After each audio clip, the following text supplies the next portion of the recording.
digitalisasi manajemen ASN, anggaran manajemen ASN, penataan pegawai non-ASN.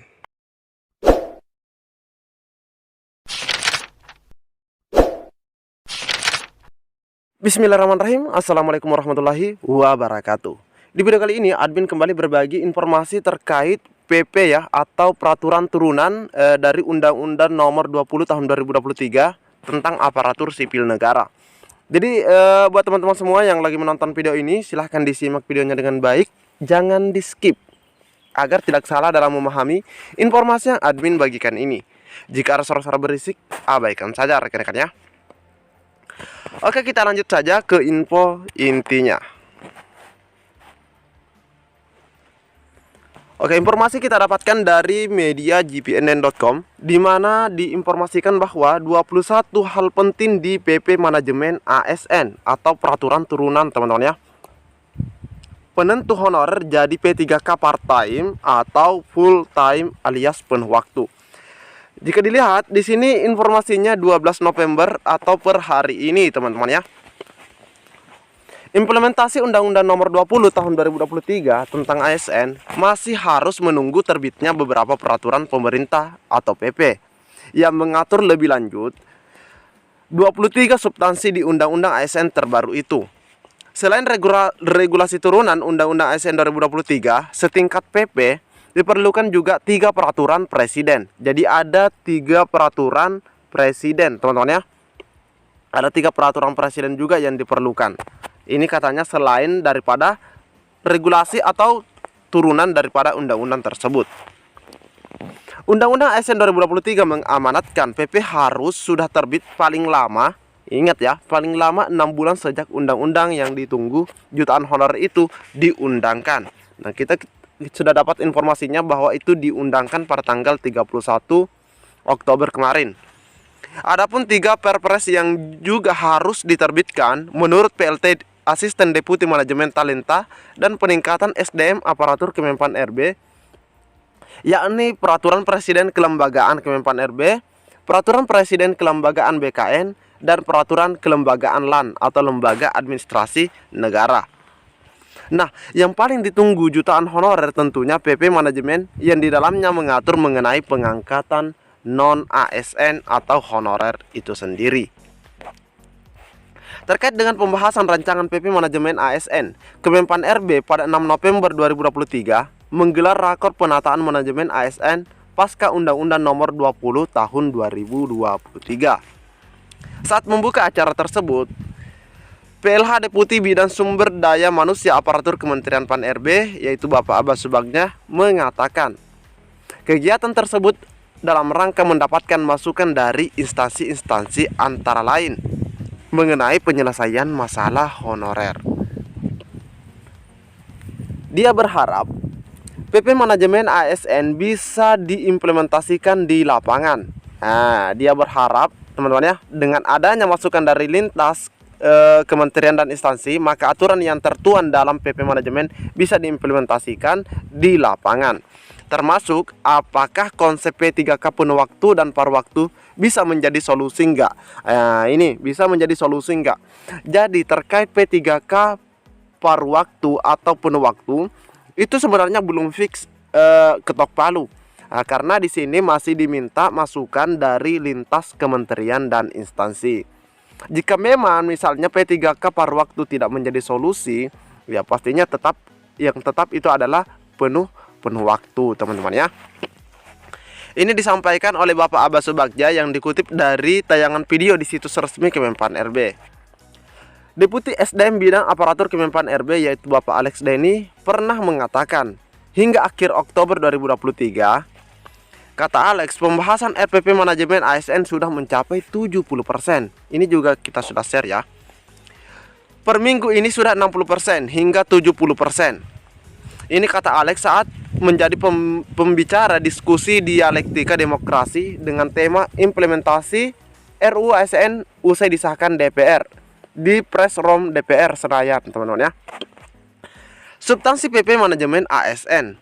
Pada rakor penataan manajemen ASN pasca Undang-Undang Nomor 20 Tahun 2023, PLT Asisten Deputi Manajemen Talenta dan Peningkatan SDM Aparatur Kementerian Pan-RB menjelaskan mengenai outline. Outline teman-teman ya, rancangan PP Manajemen ASN. Jadi ini ada 21 substansinya.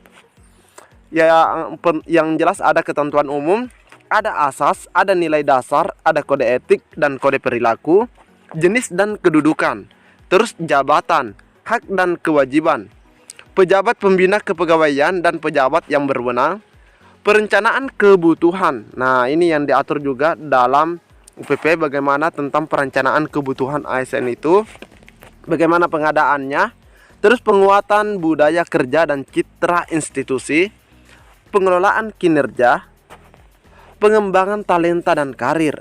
Nah, ini juga ada pengembangan kompetensi, teman-teman ya. Ada penghargaan dan pengakuan.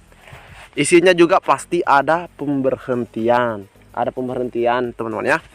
Organisasi profesi, penyelesaian sengketa, digitalisasi manajemen ASN, anggaran manajemen ASN, penataan pegawai non ASN. Nah, ini poin 19 luar biasa. Nah, ini yang perlu kita lebih tahu ya, lebih jelas di poin 19 ini, yaitu penataan pegawai non ASN atau honorer, ketentuan peralihan, dan yang terakhir pastinya adalah ketentuan penutup.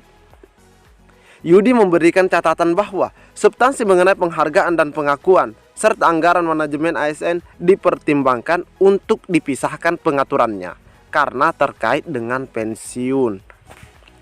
Nah, Yudi juga memastikan bahwa PP manajemen ASN nantinya ada konsep mengenai P3K paruh waktu. Nah, di sini ternyata Bapak Yudi memastikan bahwa di peraturan pemerintah terkait manajemen ASN ada P3K paruh waktu. Mungkin ini dikatakan seperti ini karena pada 6 November yang lalu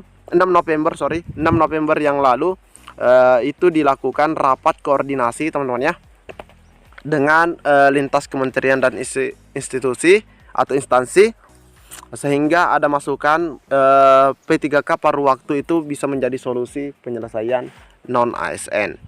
Kriteria honorer yang akan diangkat menjadi P3K penuh waktu dan mana yang bakal mendapat kursi P3K part-time atau paruh waktu kemungkinan besar akan dituangkan dalam manajemen ASN sebagai turunan daripada Undang-Undang Nomor 20 Tahun 2023. Sudah tentu ketentuan lebih detail mengenai hal tersebut ditunggu jutaan honorer yang masih penasaran apakah nantinya diangkat menjadi P3K penuh waktu atau P3K part-time.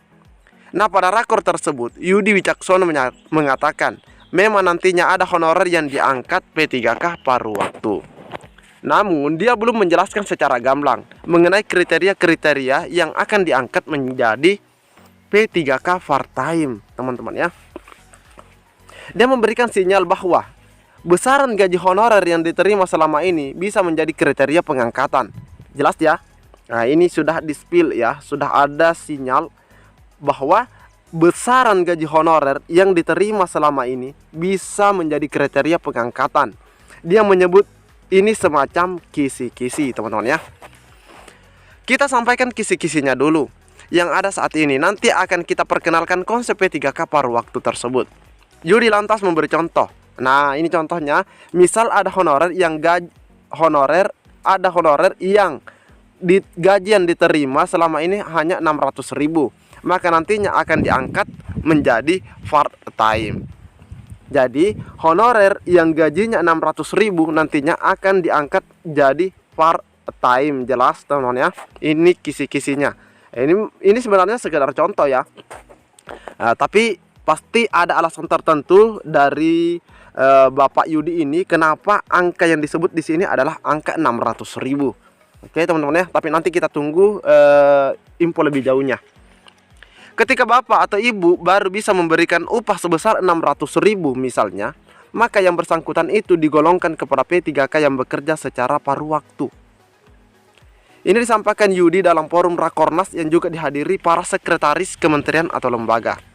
Adapun honor yang bisa diangkat penuh waktu ialah yang selama ini gaji bulanannya sudah sesuai rank gaji P3K yang akan diatur nanti. Jadi yang bisa disebut penuh waktu adalah bagi P3K yang digaji dalam rang penghasilan yang baru nanti. Jadi ada rang lagi terkait penghasilan yang baru. Dia juga mengimbau para pimpinan instansi untuk memberikan keleluasaan bagi P3K paruh waktu untuk menyambi pekerjaan agar mendapatkan tambahan penghasilan. Karena gajinya terbilang kecil ya, hanya 600.000. Hanya saja P3K paruh waktu tidak boleh mencari tambahan penghasilan di kantor tempatnya bekerja. Nah, tidak boleh teman-teman ya, mungkin jatuhnya pungli mungkin ya. Nah, jadi makanya dia diberikan keleluasaan di luar kantornya, menyambi ya. Jika belum bisa memberikan penghasilan dalam rang, maka Bapak Ibu beri fleksibilitas untuk mencari penghasilan tambahan, tetapi jangan di kantor. Jadi di sini ada penekanan, teman-teman ya. Jangan di kantor. Jangan yang bersangkutan pakai PDH. Jangan pakai PDH. Yang dikhawatirkan cari penghasilan entah jadi perantara, entah yang lain. Jadi biarkan yang bersangkutan kerja di tempat lain. Yang penting hak-haknya diberi. Apakah bisa upahnya dinaikkan? Boleh. Ini teman-teman ya. Jadi silahkan teman-teman menyampaikan pendapatnya terkait apa yang disampaikan oleh Pak Yudi ini, teman-teman ya. Jadi ini adalah informasi penting buat rekan-rekan semua. Di sini kita sedikit demi sedikit sudah mendapatkan bocoran terkait PP Manajemen ASN, teman-teman ya. Di sini sudah ada contoh terkait penyelesaian tenaga non ASN itu yang mana masuk full time dan part time. Ternyata ada penghitungan juga dari sisi penggajiannya, teman-teman ya. Oke, mungkin cukup sampai di sini informasi yang dapat admin bagikan di video kali ini. Lebih dan kurangnya admin mohon maaf. Assalamualaikum warahmatullahi wabarakatuh.